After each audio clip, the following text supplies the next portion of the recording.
The storm that changed everything. The windshield wipers of Marcus Chen's black SUV fought against the heavy snow, their rhythmic beating the only sound breaking the winter silence.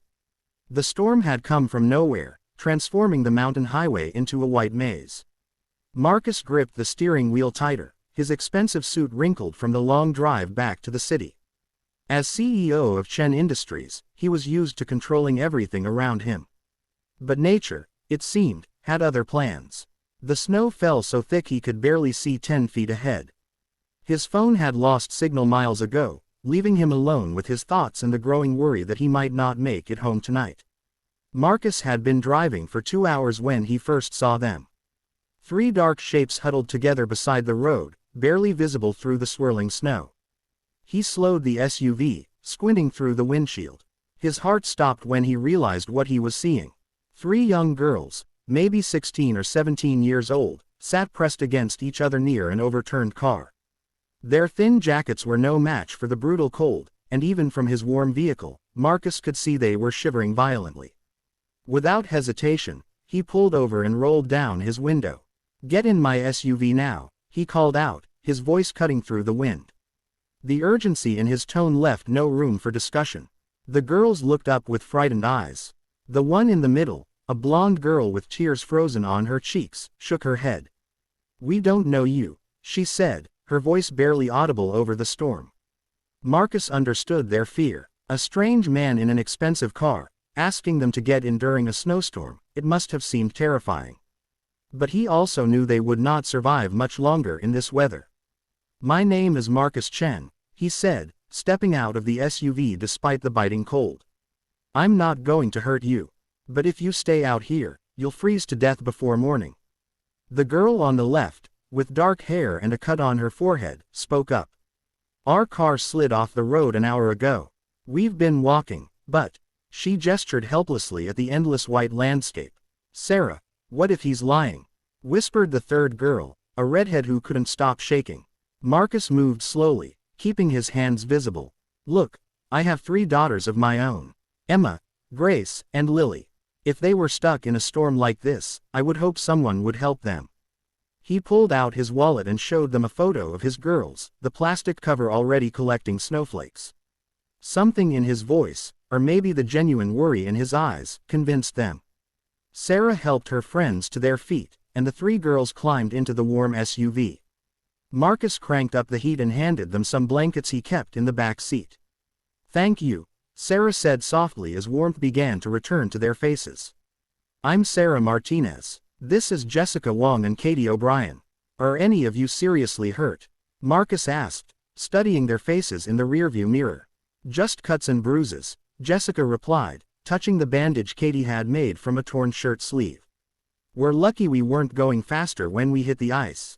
As Marcus carefully navigated the treacherous road, he listened to their story. They were seniors at Riverside High School, driving home from a college visit when the storm hit. Their parents didn't even know they were in trouble yet, since their phones had died in the crash. "Don't worry," Marcus assured them. "We'll get you somewhere safe, and you can call your families." But as they drove deeper into the storm, it became clear that reaching town would be impossible. The snow was falling harder now, and even Marcus's heavy SUV was struggling to maintain traction on the increasingly dangerous roads. "There," Katie pointed through the windshield. "Is that a light?" Through the swirling snow, a faint glow appeared in the distance. As they got closer, they could see it was a small roadside diner, its neon sign flickering bravely against the storm. But the parking lot was empty, and the building looked closed. Marcus pulled up to the entrance and tried the door.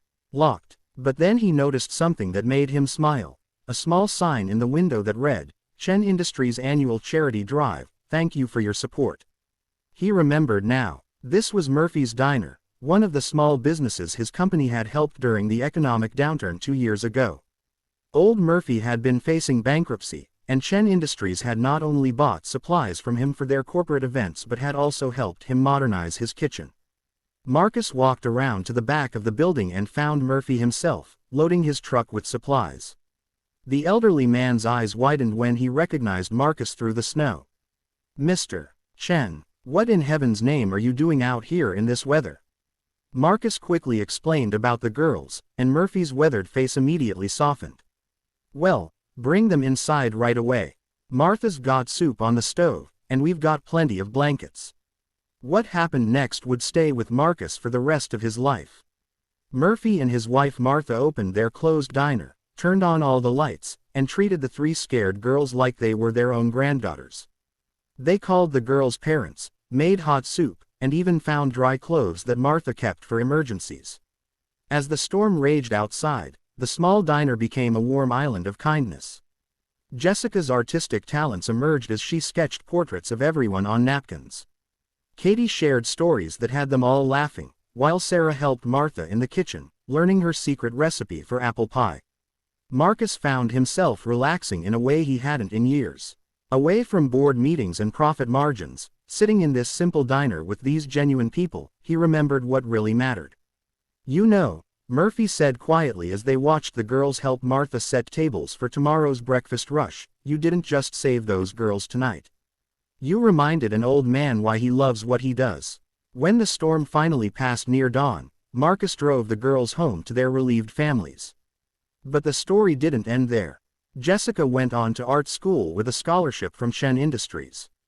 Katie became a teacher, inspired by Martha's nurturing spirit. And Sarah opened her own restaurant, serving Murphy's famous apple pie. As for Marcus, he learned that sometimes the most important business happens not in boardrooms, but in small diners during snowstorms, when strangers become family and a simple act of kindness changes everything. The storm had brought them together by chance, but the connections they formed that night lasted a lifetime. And every winter, when the first snow began to fall, Marcus would smile and remember the night when getting lost helped him find what he'd been missing all along.